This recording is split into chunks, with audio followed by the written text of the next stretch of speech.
நேயர்களே, சற்று முன் ஒரு முக்கிய செய்தி கிடைத்திருக்கிறது. அது என்னவென்று பார்ப்போம்.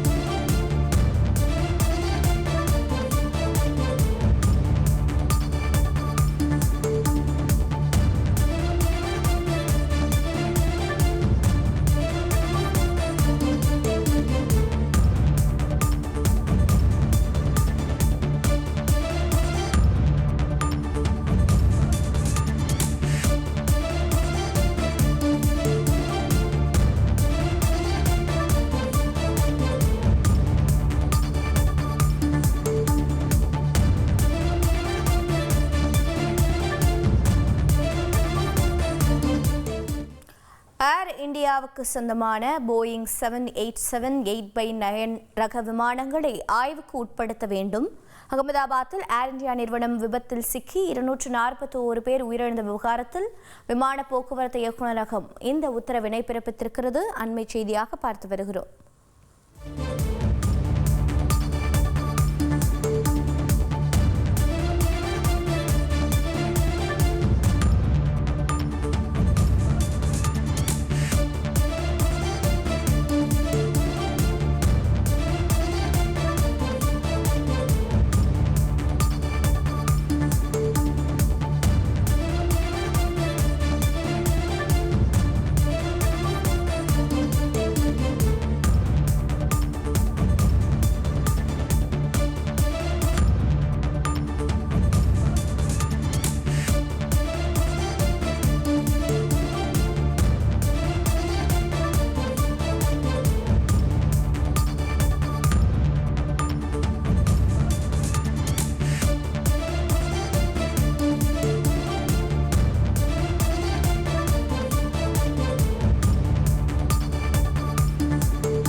இது பற்றிய மேலும் விவரங்களை செய்தியாளர் பாரதிராஜா வழங்கிட கேட்கலாம். பாரதிராஜா, வணக்கம். தற்போது நீங்கள் களத்தில் இருக்கிறீர்கள்.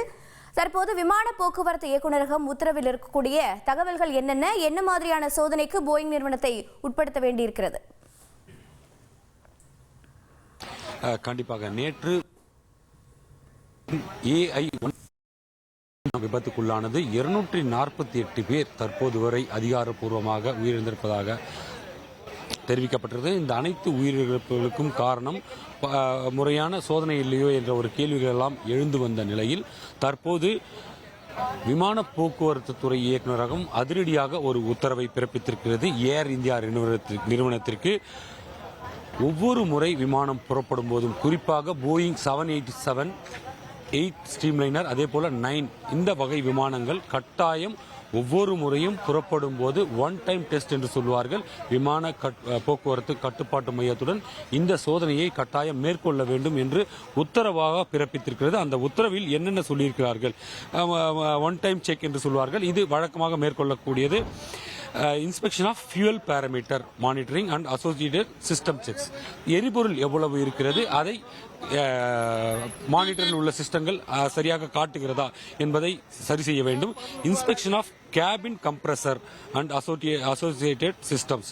கேபினுடைய அந்த இருட்டுடைய அழுத்தம் அது தொடர்பான விவரங்கள் எல்லாம் சரியாக இயங்குகிறதா, எலக்ட்ரானிக் இன்ஜின் கண்ட்ரோல் என்ற அமைப்பு சரியாக செயல்படுகிறதா, அதே போல இன்ஜின் ஃபியூயல் டிரிவன், அதாவது இன்ஜினுக்கு செல்லும் எரிபொருள் சரியாக செல்கிறதா என்ற சோதனை.